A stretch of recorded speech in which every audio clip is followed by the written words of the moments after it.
Good afternoon, everyone, and welcome to today's meeting of the Commonwealth Club. You can find the Commonwealth Club on the internet at commonwealthclub.org, and you can see the club's videos, as you know, on YouTube and catch up with us on Facebook and on Twitter. I'm Anya Manuel. I'm the co-founder and partner at Rice Hadley Gates, and I also teach at Stanford, and I'm your moderator for today's program. I'm now pleased to introduce today's distinguished guest, Dr. Larry Diamond, who's a senior fellow at Stanford University's Hoover Institution, a professor at the Freeman Spogli Institute for International Studies. He's also, importantly, the author of this fantastic new book called Ill Winds: Saving Democracy from Russian Rage, Chinese Ambition, and American Complacency. In 1974, Larry tells us, nearly 3/4 of all governments were dictatorships. Today, more than half are democracies. Yet by most measures, there are now 25 fewer democracies than there were at the turn of the century. Is democracy in decline? And if so, what has contributed to its recent regression? Larry, who's also the founding co-editor of the Journal of Democracy and a professor of political science and sociology at Stanford, has dedicated most of his life to answering these very important questions. Dr. Diamond previously served as a consultant to USAID, our development agencies, and has advised both the World Bank, the UN, the State Department, and many other government and non-governmental agencies. His newest book takes a strong stance, namely that the defense of democracy depends on U.S. global leadership. But before the U.S. can fulfill this role, Larry says that American democracy itself must be reformed from the inside. He has concrete ideas to reduce polarization, reduce the influence of money in politics, and make elections fairer, both in the U.S. and abroad. And boy, do we need it. Mm-hmm. So today, we're going to have a conversation with one of the most respected scholars of democracy about its apparent decline, the challenges it faces, and how we can best protect it. Please welcome Dr. Larry Diamond. Thank you. So Larry, I thought we'd start by opening it just up to you to talk about the main themes in the book, of which there are many. And then I have many questions for you, and I'm sure the audience won't be shy either. So with that, thank you. Thank you, Anya, and thank you for your willingness to moderate and lead this discussion. The title implies three ill winds: Russian rage, Chinese ambition, and American complacency.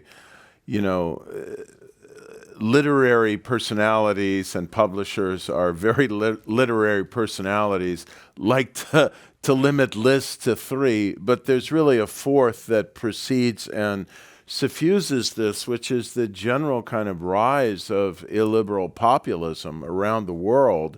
And, you know, alarmingly, in many advanced industrial democracies, not least Europe, and of course the United States, which circles us back to American complacency.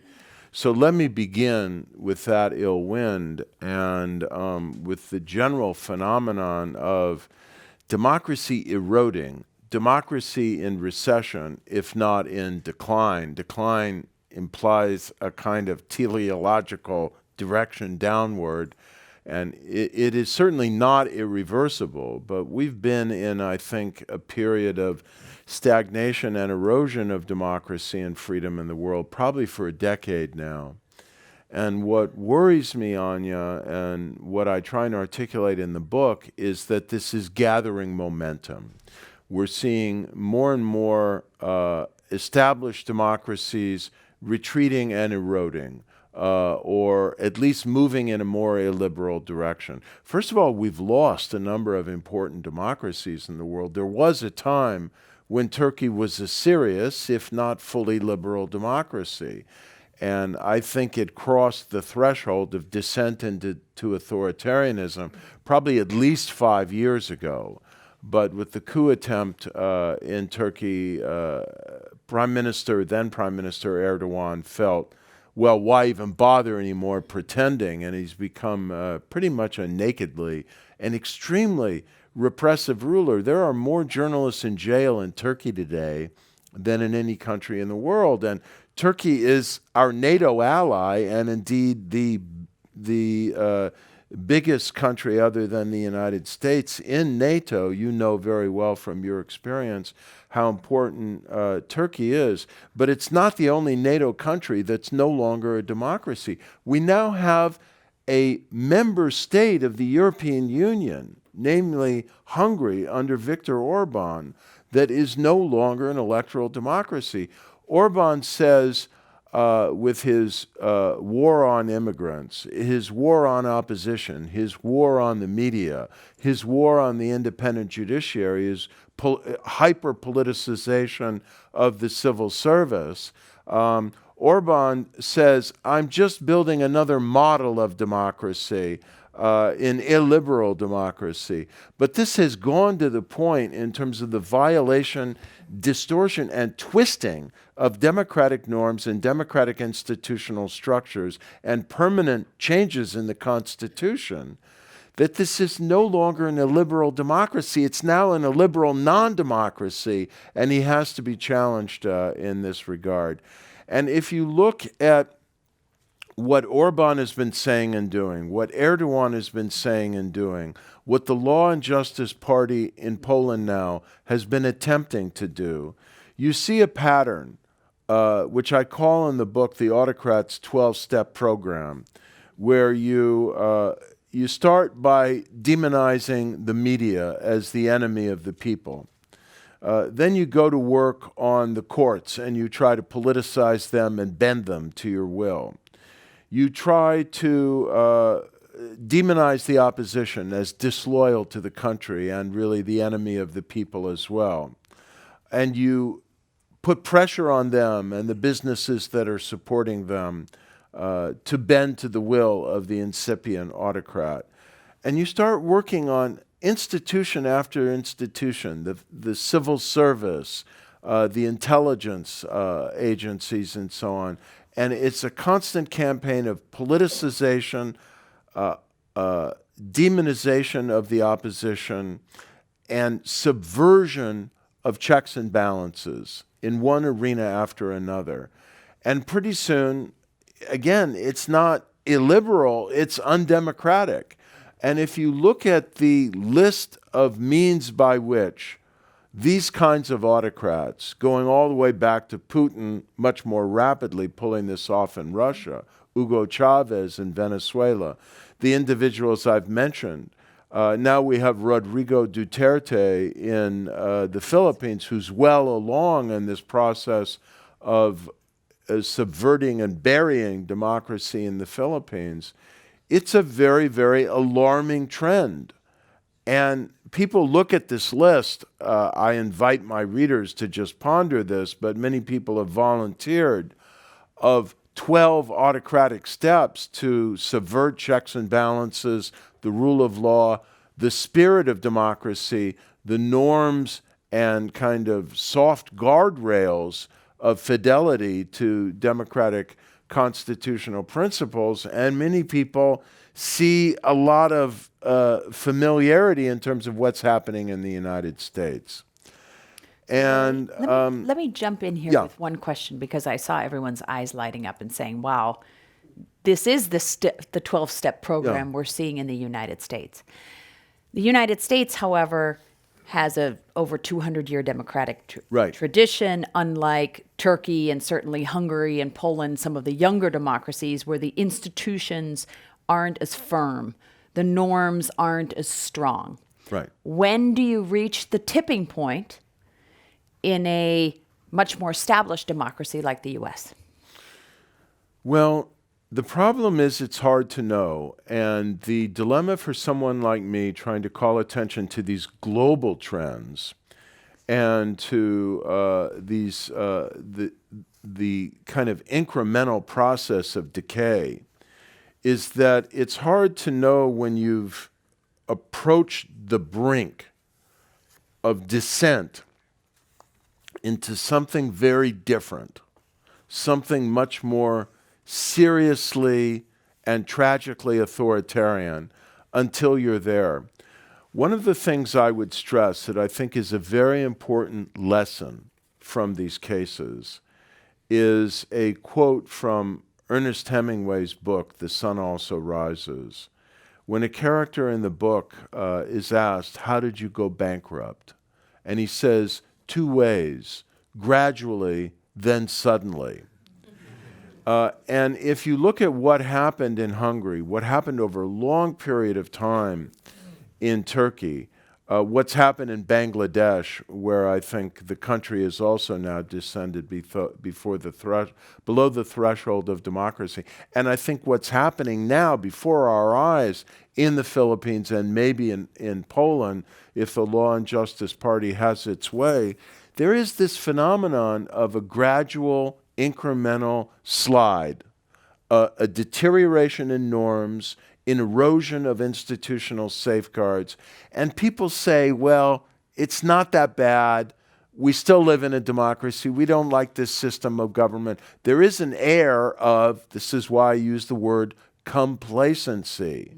And then one day they wake up, as they have in Hungary now, and they realize that they're living in something qualitatively different. I am not suggesting... Even though the moniker is the same. We Yeah, well, I pretend mean, democracy anyone can continues. adopt a moniker and claim to be a democracy.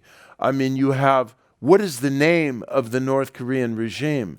The DP, you know this very well as well, the DPRK, the Democratic People's Republic of Korea. East Germany was the German Democratic Republic. Right. The fact that a country calls itself a democracy is meaningless unless the content is there and the real, as I said, fidelity to democratic constitutional principles. I am not suggesting we're on the edge of authoritarianism in the United States of America, but I am deeply concerned about, first of all, the hyper-polarization and politicization of our political life in the United States, which has been a long trend of dissent that did not begin with Donald Trump. It well precedes him. And you can't get polarization as a one-way street. There has been a reciprocal process underway. And the qualitative change with Donald Trump toward greater contempt toward institutions, and I think if you read the second half of the Mueller report, toward the rule of law. I think we've got to have a much more vigorous response to this. And it's not just with respect to how we're treating Russia or how we're treating checks and balances. Look at what is happening in the United States of America half a century after the adoption of the Voting Rights Act, in terms of deliberate efforts to suppress the vote of minorities in the United States and of people that certain secretaries of state in certain states like Georgia and Kansas think are going to vote against their party. And this is so profoundly, egregiously, intolerably undemocratic that if we don't mobilize against this now, I think we are failing in our obligation as democratic citizens. But we have to go beyond that in terms of the challenges before us in the United States for a broader response to undemocratic practices. You know, gerrymandering, which fortunately we got rid of in the state of California through a voter initiative, you will remember some years ago, a real step forward, I think, for democracy in California, and which some other states are getting rid of now. Michigan has recently, by voter initiative. Gerrymandering is not standing still. It's always been an obscene and unseemly, and I think in terms of the spirit of democracy, undemocratic practice. In most countries in the United States, you have professional, nonpartisan electoral commissions that are drawing electoral district boundaries. Politicians should not be drawing their own district boundaries, and legislatures collectively should not be doing so to try and advantage one party themselves over another. But what's happened is in the digital age of so much data available to the people at a micro level, of district formation, drawing these boundaries, you can now gerrymander to a level of surgical precision that is unprecedented, which is, just to complete the thought, which is now enabling someone like the leader of the House of Representatives or the state legislature in North Carolina to walk out of this exercise after drawing the electoral district boundaries, by the way, in response to a court order that said in between the two decennial censuses, you have to redraw the electoral district boundaries because they were so outrageously unfair before, and then the state legislature, dominated by the Republican Party, redraws the district boundaries, and the leader of the state legislature says publicly, the only reason why we drew a plan that gave the Republican Party 10 of the 13 congressional seats in North Carolina is that because we couldn't figure out a way to give the Republicans an 11th seat. Right. I rest my case. So let's stick on the U.S. for a minute because we're starting down and we have several questions on this. You've dug in really deep on gerrymandering. Let's talk a little bit more. You just mentioned polarization in the Congress. Can you say a bit more about where it comes from, how deep it goes, and what we could do about it? Well, I think I agree with my colleague at the Hoover Institution, Mo Fiorina, a great political scientist, who has a great book about this out from the Hoover Press a couple years ago, Unstable Majorities, that it is more of an elite phenomenon than a mass phenomenon, that the most intense level of polarization is at the level of political activists, campaign donors, which you have studied and thought about in your own work for political reform in the United States, Hanya, and party activists. They're the most polarized, the most militant, the most demanding of a hard line. So think about what this means for the American political system. We nominate our candidates for any state or national office, municipal is a little bit different, in party primaries. Generally, Often closed, rather. often closed, but always low turnout. Always low turnout. Who comes out to vote in low turnout party primaries? It's the most activists, the most committed, and the most ideologically separated between further left and further right. And by the way, that's who dominates campaign giving as well, as you know. So this is then likely to produce, and is increasingly producing, you could see the trend on the right in the Republican Party. We're now seeing it on the left in the Democratic Party. Candidates emerging out of the two primaries who are, further to the left than the median voter, further to the right than the median voter, and presenting an increasingly starkly polarized choice to the electorate and voting in increasingly polarized ways. The candidates are feeling pressed to vote even more polarized than they really are and they really feel, because they know that they will not win again their primary. Take, for example, the Republican Party, the Tea Party, the current incumbents, if they don't adhere to this more militant party line. Do you know now that the one Republican who's come out and endorsed impeachment of Donald Trump, Justin Amash in Michigan, is apparently in the latest poll losing in a landslide to his Republican declared primary opponent, who's a nobody. Nobody's ever heard of this person, except he's pro-Trump, and this congressman, who's the one Republican congressman who's come out against Trump, is not. And so this is the story we have. Jeff If Flake, this is Bob Corker, you can Jeff name Flake. them. These are not moderates. These are middle-of-the-road Republicans that were painted as pretty moderates conservative because they dared to Republicans, stand in up for the fact, in president. terms of their voting record.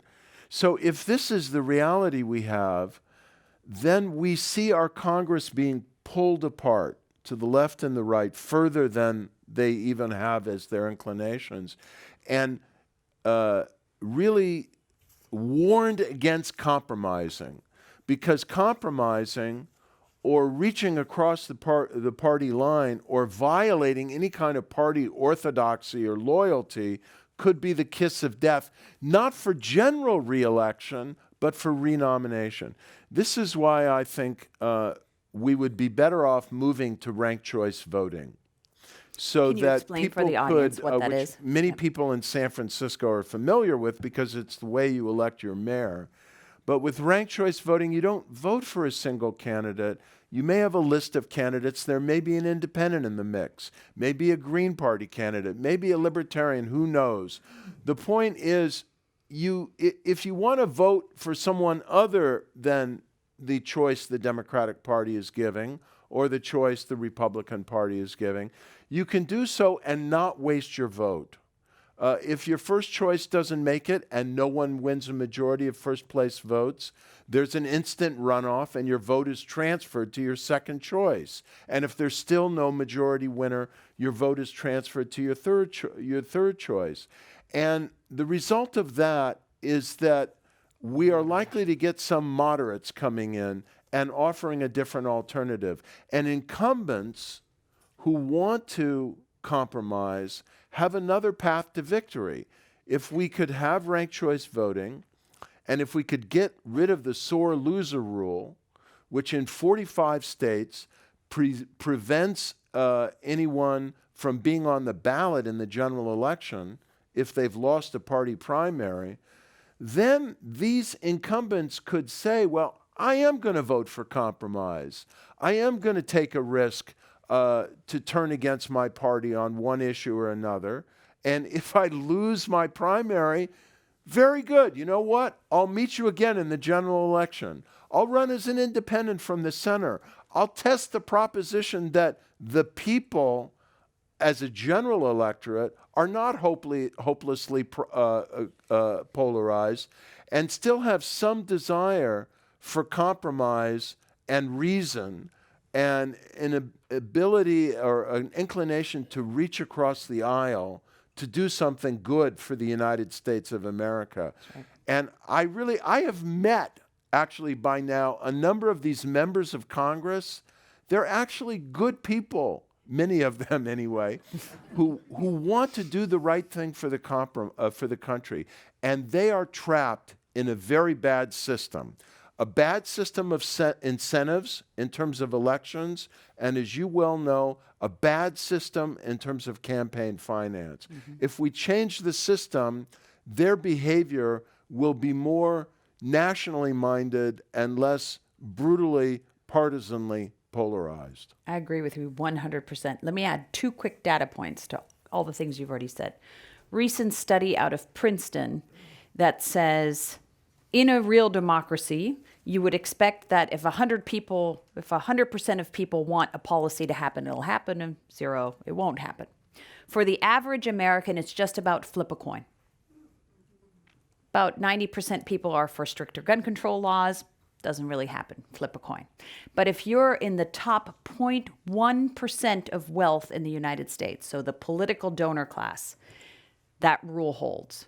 What the super rich people in the U.S. want happens because they actually donate to political campaigns. Much higher frequency, with much higher frequency. Because that's the way our broken system of campaign finance is working. That's right. So, I just want to say a couple things before, whenever it is that we get to Q&A, we get to it. Number one is that it isn't hopeless.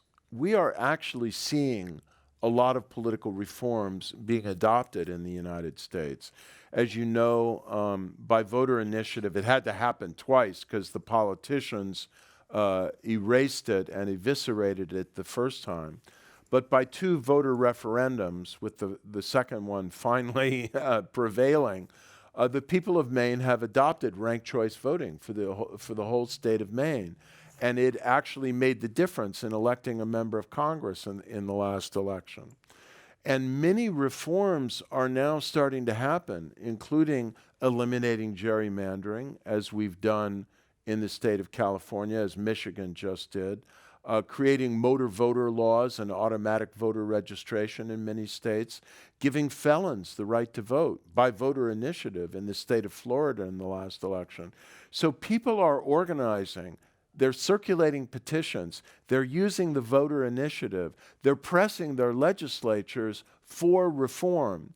And while Washington is broken, I do believe we're starting to see, as we saw in the last progressive era in the United States a century ago, a rising up, first at the state level, of concrete, energetic, and in many cases successful voter energy for political reform. The second thing, just to get to the last two elements of the subtitle of the book, is we really need to do this to repair and revigorate our democracy, not only for ourselves and for our children and because we care about the quality of democracy in the United States, but as we were discussing earlier, Anya, we are not going to have the credibility and the leverage on the World Forum to battle against Russian and Chinese authoritarian influence and authoritarian subversion of democratic values and norms and institutions on the global stage unless we can show that our democracy has more vigor, more integrity, and more capacity to renew itself than it now appears to have. Absolutely. We're no longer the shining city on the hill. That's a beacon for others. Nope. Let me do this. We have lots of audience questions, excellent ones, and I want to spend the second half of the program really talking about the rest of the world. Okay. But let me get a couple of questions here on what's going on in the U.S. So one question is, can you talk specifically about Citizens United and how it has contributed to polarization? Well, you could probably do that better than I could. And it's interesting, this was exactly the same question I got on Michael Krasny's forum show earlier this morning. This, I think, is one of the worst Supreme Court decisions in the last century, equating corporate rights to spend unlimited amounts of money in political campaigns with free speech. I think it's a gross distortion of the First Amendment and a real travesty in terms of what it's done to our democracy. But the fact of the matter is that until we get a different Supreme Court that is inclined philosophically to interpret the First Amendment in a different way, I think we are stuck with this interpretation. And therefore, campaign finance reform is not going to be able to do what you were saying earlier in our conversation many European democracies have done successfully, which is get a more rational campaign spending process by imposing limits on campaign spending. And we're going to have to use other means of trying to get at least some more rationality and democracy in our campaign spending. I think we have to have full transparency in all campaign spending, and that includes real transparency. Yes. Right now, it's kind of fake. Well, and this there is funded by Americans for Democracy. And yeah, which tells you nothing. We need to know who the donors are to these political action committees, to the dark money committees that are wading through these enormous loopholes to spend unlimited amounts of money without our knowing who the contributors are to these political action funds. We don't know if the Supreme Court would even sustain that modest step, but we've got to test it. The second thing is that there are innovative proposals. Seattle has one for using voucher systems to incentivize public or facilitate public financing of election campaigns. And I think we could scale those up from the municipal level and see how far they could go and what impact they would have. I would just say one other thing. I don't say this in my book. I'll say it here. The people who argue for Citizens United and for this extraordinarily, I would say jaw-droppingly expansive interpretation of the First Amendment to equate unlimited corporate spending on political campaigns with free speech, claim that they are, quote, strict constructionists and literalists in the interpretation of the Constitution. I think at a minimum, we have to say, you are rewriting the Constitution, and this is exactly what you were criticizing liberals for doing a generation ago, and peeling away the myth that this is strict constructionism. Right. I would just add, because we were having a conversation before, I used to be a lawyer. I helped represent McCain and Feingold in the first round of reform in 2002 that we actually got passed through the Supreme Court before Citizens United unwound everything. And the problem is now you have such a polarized Congress that passing meaningful federal level campaign finance reform seems quixotic. It's impossible. And with the current Supreme Court, as you said, it's very difficult. That's why, as you described, all of the initiative is at the states. And there's another question here, which is, what can we all do about it? And I think you've already answered it in most part, which is get involved in some of these initiatives. Well, I end the book on a very hopeful note because I do see these extraordinary citizen initiatives taking shape from the grassroots. You know, there's a really impressive civic organization. It's really a network of efforts called Represent Us. Josh Silver. Josh Silver, yeah. Yeah. And this organization has been getting voter initiatives on the ballot and adopted, you know, not just in liberal states like Massachusetts, which is now probably going to have on the ballot, be the second state to have on the ballot and vote on ranked choice voting, but in places that would surprise you. I mentioned Michigan, which got the motor voter law and it ended gerrymandering and some other good things.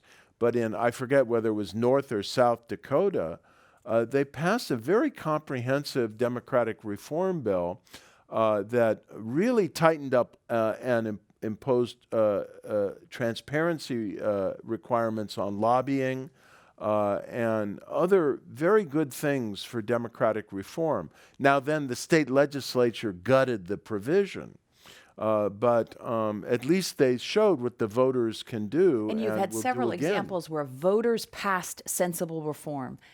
The partisan legislature gutted it, and then voters repassed the reform. Well, and that is the story of Maine, where the voters ultimately imposed it by taking the state legislature's cynical, in the middle of the night, stealth repeal of the first voter initiative for ranked choice voting, circulated petitions for something called, Maine is unique in this regard, the people's veto, and then repassed the voter initiative adopting ranked choice voting in Maine by twice the margin that they had passed it before, 8 percentage point margin rather than 4. And some of the people who voted for ranked choice voting in Maine the second time in November, in June of 2018, voted for it not because they actually liked ranked choice voting, although I think we're going to find more and more as people use it, they do like it. They were just so outraged by the cynicism and, you know, kind of autocratic mentality of what the state legislature had done to completely disregard and nullify the will of the people in a voter initiative, that they doubled the margin of victory from the previous voter initiative. Great. Another one of our guests asks, what's your opinion on the Electoral College? Well, I think we should get rid of the Electoral College. I think it's an anachronism and an abomination. And I'll tell you something that's really interesting. If you go back to the founding debates in the American Constitution, a major motive for the Electoral College, and this is why I begin the book, the 3 quotes at the front of the book, with a quote from Alexander Hamilton about the dangers of demagoguery. A major motive for the Electoral College was to have a method of indirect election of the President of the United States by, now I'm sorry, back then it was wise men, but let's say wise people who would be able to be alert to the deceptive skills of the potential demagogue who could become a tyrant.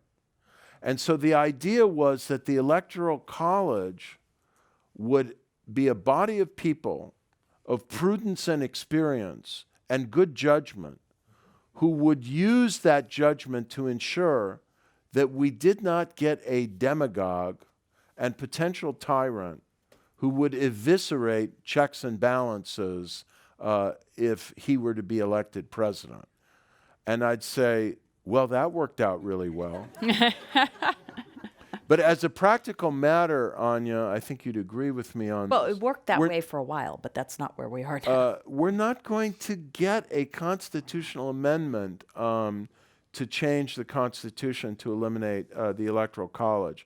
There is the National Popular Vote movement, whereby state legislatures are passing identical pieces of legislation under coordination, saying when a number of states whose electoral college votes equal 270, namely a majority, pass this bill, we will all agree to instruct our electors in the electoral college to vote for the winner of the national popular vote and not necessarily the winner of the vote in our state. Now, theoretically, if that passed, it would ensure that the winner of the national popular vote would become president of the United States. What we don't know is if the Supreme Court would let that stand if it came to that.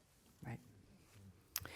Let's now move on to the rest of your wonderful book, because you have so many chapters about the rest of the world. And I want to start with the chapter that intrigued me most, which is on China's influence. You were part of a Hoover Institution report on China's influence and sharp power in the U.S. and elsewhere. Can you describe a little bit how you see their influence campaign? Well, China is very different than Russia. They have not yet intervened through diverse digital and subterranean digital means in an election campaign the way Russia did in 2016, although, buckle your seatbelts. It wouldn't shock me if they did so in 2020. And Donald Trump should think about that very carefully, actually, when he argues that, our electoral machinery is okay and doesn't need shoring up.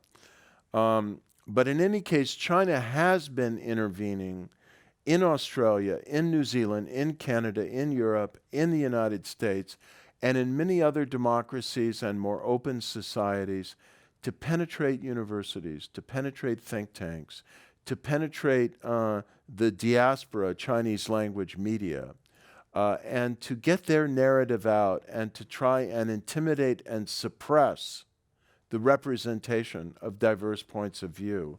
When you have the University of California at San Diego being warned, and when you have the Chinese consulate manipulating the Chinese Students and Scholars Association at the University of California at San Diego to warn the university that if they host the Dalai Lama, terrible things will happen in terms of funding and so on. When you have Chinese... And they rejected that pressure. Correct. Yep. But, what other pressure may be coming on universities through the mobilization of tens of millions of dollars of gifts and grants, we don't know. We do know that many people we talk to who are affiliated with think tanks in the United States are worried about the flows of money to think tanks in the United States and the way it may be inducing them to pull back and moderate or preempt criticism that they have of China. We have actually a pretty shocking instance of this that I unfortunately cannot talk about, but I know in deep personal detail of a think tank that did this recently. We have instances of American university professors, including some of the ones who were involved in our working group to report on and document Chinese influence activities in the United States, who admit to self-censorship because they want to be able to get a visa to go back to to China, and they worry that if they're too blunt in their criticism, they might not be able to go back to the country that is the principal thing that they are studying. We have 150 colleges and universities in the United States where Chinese language instruction is being funded, the curriculum is being written, and the teachers are being commissioned and mobilized from China by the Ministry of Education of the Chinese Communist Party state. And they come and teach through something that are called Confucius Institutes. The contracts of these institutes are not transparent. They're not visible for inspection, even by the faculty of these institutions. And I think we have to question whether there is something wrong with this picture. And then we have the Chinese Students and Scholars Associations present again on probably over 200 campuses in the United States and throughout Europe and Australia and so on, that are frequently being given instructions by the Chinese consulate on protests they should make, if there's going to be a speaker from Tibet, an event involving Taiwan or something. And we're feeling that our own students from China do not have freedom of intellectual inquiry and expression, and that many people are being deterred and intimidated in their ability to criticize, inquire, or speak openly, talking about freedom of speech.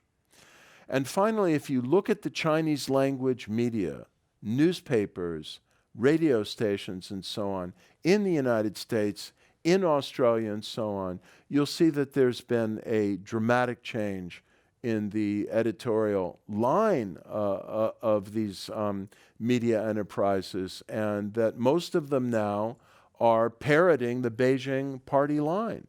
And this is a very... Because they're paid to do so. Huh? Because they're paid to do so. Yeah, and because the ownership now is an ownership structure that is deliberately been engineered through purchase or creation of new media enterprises to be sympathetic to, if not instruments of, the propaganda line of the Chinese Communist Party state. We are not talking about developing countries on the margins of international influence.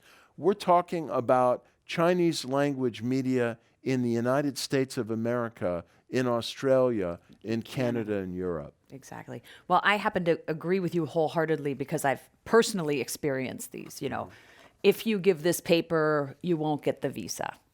We won't publish your book in China because you mentioned Tiananmen Square. We won't publish your book in Hong Kong because you mentioned Tiananmen Square.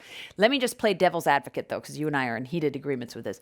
Some people might say, well, is this really that different? Two things. One, this isn't missionary style advocacy for the world to become like China. It's actually different from what the US does around the world, which is to promote democracy. It's just seeking influence, not to change governments to be more like the Chinese. That's one.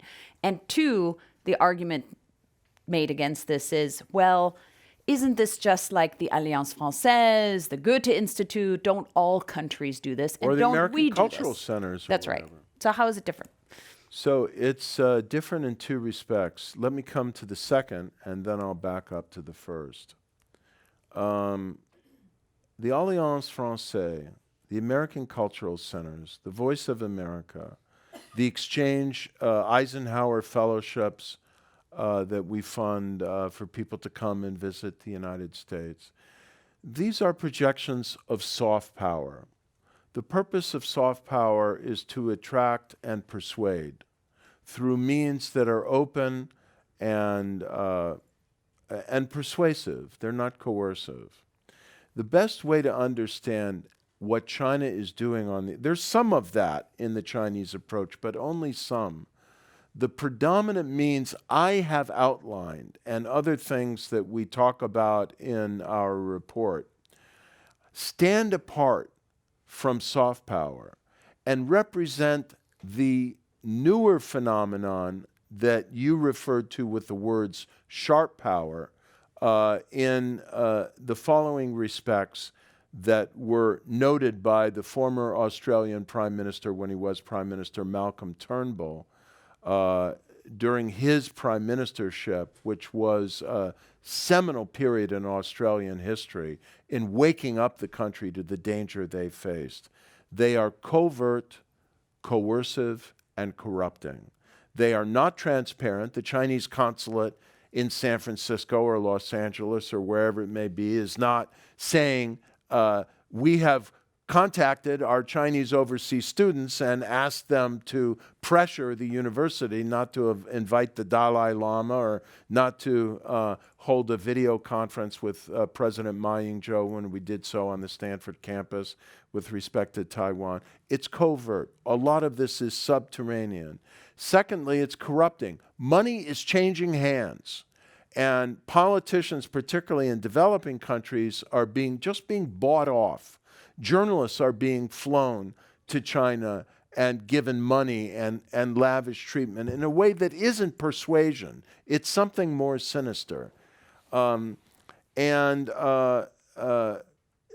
an element of coercion here. We have Chinese Americans who are being threatened in terms of what might happen to their families if they speak up and criticize.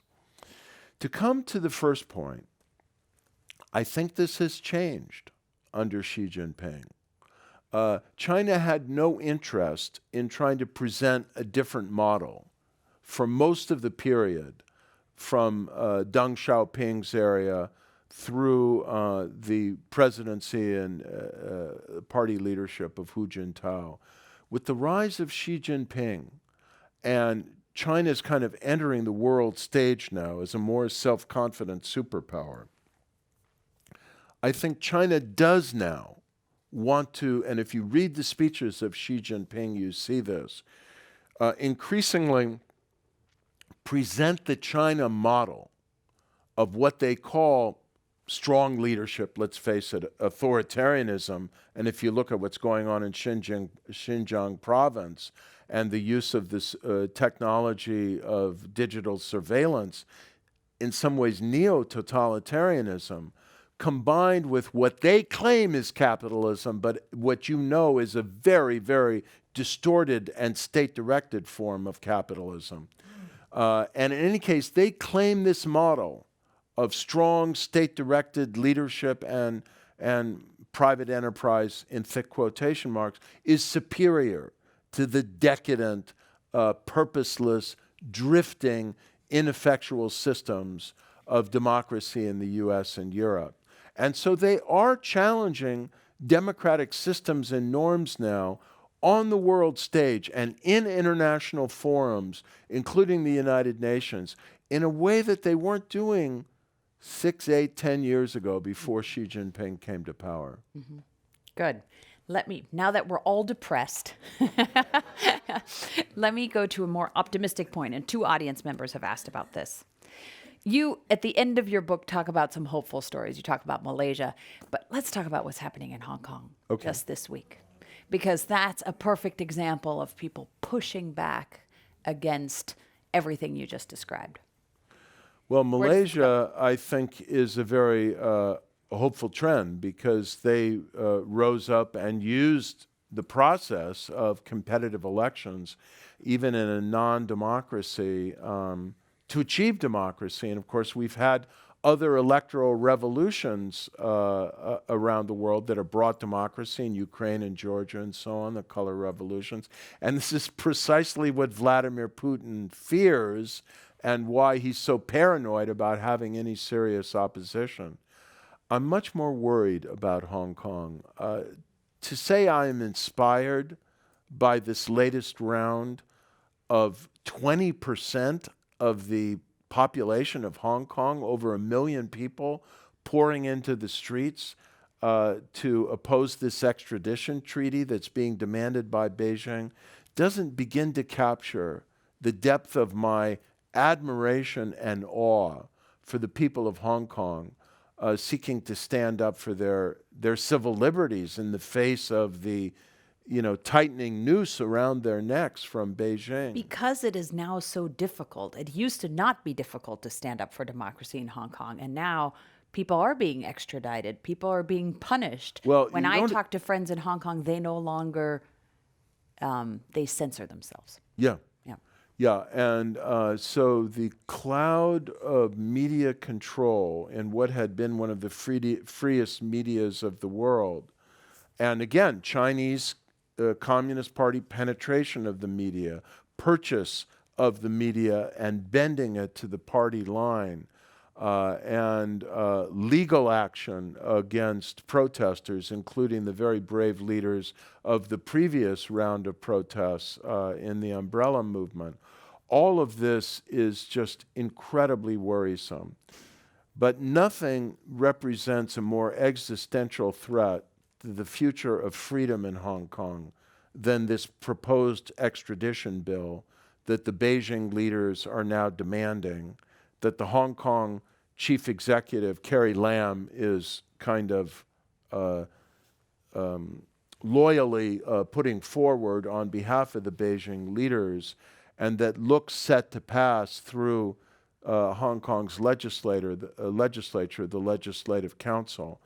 This bill would enable Beijing to indict under their fictitious judicial system anybody in Hong Kong they want, not only a resident of mainland China who had taken refuge in Hong Kong, but anybody else Which who they're happens already to doing. be there. They're Well, they have not been kidnapping able people. to do it successfully. They've kidnapped a few people and brought them back to Hong Kong. But they've not been legally able, transparently able to demand the extradition of Hong Kong residents. That will change if this bill is passed. And then the rule of law will be dead in Hong Kong. And the dream people had, perhaps with illusions, that after the handover in 1997, at least they would be able to preserve their own autonomous rule of law and their own system of civil liberties for 50 years, half of which are now gone. That dream will be over. And how Xi Jinping can think that he can do this to Hong Kong and then pivot and turn to the people of Taiwan and say, we'll give you the same wonderful deal that we gave Hong Kong, one country, two systems. What world is he living in? That's right. Well, the perfect segue to another question from the audience, which is about Taiwan. When I now talk to folks in the tech community, they're suddenly quite worried that because most semiconductor fabs are actually in Taiwan, within 5-10 years, you have a situation where, for example, you elect a very pro-mainland China government in Taiwan. The mainland absorbs it. And even though the U.S. has a defense treaty with Taiwan, how are you going to militarily intervene for a country that isn't defending itself? Do you see that as a reasonable scenario? Or if not, what other scenarios do you see? I see it as a plausible scenario. And without going into details, I think if you look at China's long history of united front tactics, the Chinese Communist Party, and the way they try and penetrate and use money and use alliances and use pressure, we see this happening in Taiwan now. And by the way, China has not used the kind of digital social media interventions in an election campaign in the United States the way Russia did, but they have done it in Taiwan. They did it last November in the local government elections, and you may see that intervention as well in the January 2020 presidential elections. So people in Taiwan are very, very worried, and I think it is not unreasonable for them to be worried that their political process could become co-opted, penetrated, and corrupted by the communist authorities in Beijing. Thank you. We have about 10 minutes left, and there are two big topics that we haven't covered, Okay. and I'd like to cover them. One is your excellent chapter on Russia, both what happened and how we now effectively push back against Putin. And the second one is everything you say about social media and where we go from here. Well, and of course, the two are related. And the two are since, related. Russia brilliantly used. Those are two easy social problems to solve in 10 minutes. So, if you want to know what happened in Russia, of course, with Russia's intervention in the 2015-2016 election, of course, I try and offer a distilled summary in my book. But the longer summary is in the Mueller report, and it is devastating and it is alarming. And as the then FBI director testified to the Congress, they haven't stopped. James Comey, shortly after the election, they haven't stopped. They'll be coming back. Their purpose is to destroy the image and integrity and unity and cohesion of American democracy, of European democracies, and of the European Union. And they will use any cynical means of penetration, of false presence on social media, of manipulation of racial and ethnic hatred to do that. And I do believe that they got lucky. Trump caught fire in 2016. I think they went from merely trying to sabotage American unity and create division and polarization in the United States, to intensify polarization in the United States, to realizing they could actually help elect a man they thought would be more sympathetic to their interests, and they did so. We need to fortify our election administration systems. I believe they will be coming after the voter registration systems next time.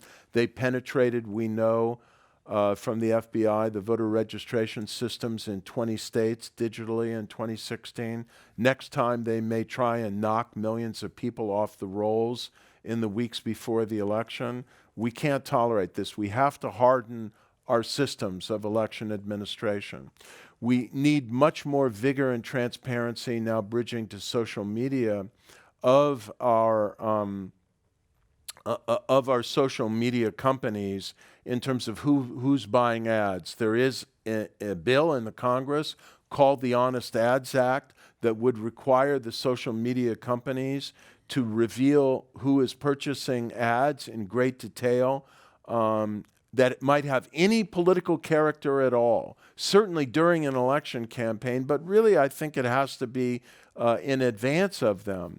And the social And media... just to interject, not passed yet because of our polarization, but Right. some social media companies like Facebook are already trying to do it Right, voluntarily. right. But we need to act legislatively. And I think, I repeat again, if Republicans think, let's slow motion this because it really worked in our favor in 2016, and they think, well, Russia's going to be on our side again, so let's slow motion this again. First of all, they might be on the side of the Republican nominee for president in 2020, but they might go after Marco Rubio and a lot of other Republican senators who've been very forthright in standing up to Vladimir Putin. And secondly, you know, if Russia can do this, Iran can do this, China can do this.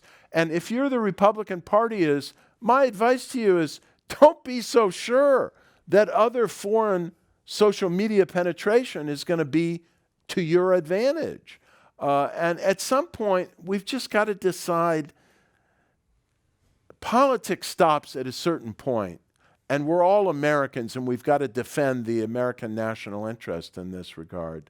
I want to say as well, Anya, on the social media front, there's much more that the social media companies must do to vet content and remove or downgrade the importance and virality, the visibility of content that is manifestly false, hateful, vengefully polarizing in a manipulative way, using false information and disinformation and so on. Facebook has said it's going to create an advisory committee to advise it in this regard. I think we need more independent and robust civic participation and social media councils to perform this role. Our Global Digital Policy Incubator at Stanford held a workshop in February with Article 19 and with the UN Special Rapporteur on Freedom of Expression, David Kaye, where we looked at the concept of social media councils and developed certain ideas and models of how this could work in the social media sphere to get at least some more restraint and moderation in this regard. And we've got to move down this road. I think we need to do much more to train young people and train all people who are online, on social media, to recognize fake information, to question what they read on the internet, to eschew hateful and polarizing disinformation, and to be more judicious, discriminating, and responsible users of content online. Absolutely. Let me say, I thought your chapter on social media was really nuanced, which is thank you. great, because you have this world where 3 years ago, the social media companies could do no wrong, and they were hopelessly naive and had their head in the sand. Now they can do no right.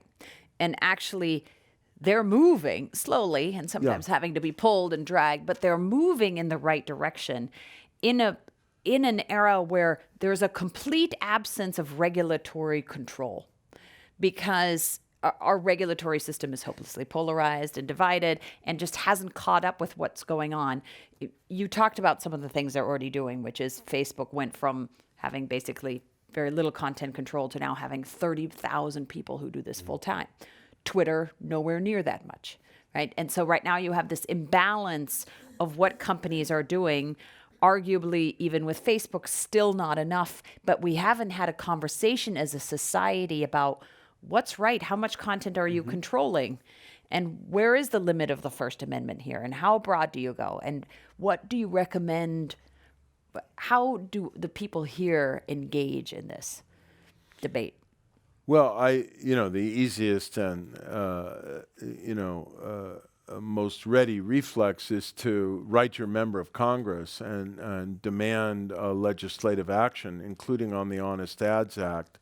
But I think we have access to these public forums, right? And we are all citizens with voice on Facebook and other social media networks. And I think that people need to become active in advocating for both responsible social media company platform conduct and for legislation. But I'll tell you one thing every citizen can do. Every citizen in the United States lives in a school district, and every citizen in a school district can press for their school district. There's a lot that can be done at the local level to introduce classes on responsible civic use of digital media and what we call social media literacy. This is crucial for the next generation to be able to distinguish fact from fiction and to learn how to use social media responsibly and not shallowly, naively, or vengefully. Thank you. We have time for only one last question, unfortunately, and I've saved the most optimistic one for last. Okay. Leave us with one reason for hope. Well, my reason for hope is that I see what's happening in the grassroots of the United States. I saw what was happening in Maine, and I dedicated my book, One of the Seven People, to the woman who led the campaign for ranked choice voting in the United States. And I urge you to read that story in chapter 13 of the book very carefully. These people, when the state legislature of Maine stabbed the people in the back in a midnight session in October to repeal ranked choice voting, and knowing that if there was going to be a people's veto, by repealing it in October, they would set in motion a timeline that would force the grassroots activists for electoral reform in the state of Maine to circulate the petitions to get the people's veto on the ballot in the dead of winter, in the freezing cold, not realizing it would be one of the worst winters in Maine in at least half a century, with something called the cyclone bomb, dropping temperatures down to 0 degrees, and the people gathering the signatures for these petitions in the shopping centers and the places you gather them, having to stand out for a few minutes and then go back in their cars and turn on the heaters to warm up, with the gel in their Bic pens freezing when they were out on the pavement trying to collect signatures. This is what they confronted on their way to gathering 77,000 signatures to put this back on the ballot and win by, as I told you, twice the margin that they prevailed in before. It's not just Maine. It's happening in Massachusetts now. It's happening in Minnesota. It's happening in the Dakotas. I didn't even mention Alaska, where the citizens mobilized for a package of bills that Represent Us had pushed to get on the ballot. And the legislature in Alaska freaked out that if this voter initiative made it to the ballot, there might be so much citizen participation in the midterm election in Alaska that many of them might be defeated. And so they passed most of the voter initiative in the state legislature so there wouldn't be that catalytic effort on the ballot in November. This is what's going on, not just in blue states or purple states, but red states, where Americans, whatever their party or ideological orientation, want more choice, want more democracy, and want more transparency. And I think the future is on our side because the people are going to rise up and demand it. Wonderful. With that, Thank you. that's a perfect closing. Thank you to Dr. Larry Diamond, professor at Stanford and senior fellow at the Hoover Institution, also the author of Ill Winds, Saving Democracy from Russian Rage, Chinese Ambition, and American Complacency. We want to thank our audiences here and on radio, TV, and on the internet. I also want to remind everyone that there are copies of Larry's book for sale right outside the room, and he'd be willing to sign them for you. I'm Anya Manuel, and now this meeting of the Commonwealth Club, the place where you're in the know, is adjourned. Thank you very much.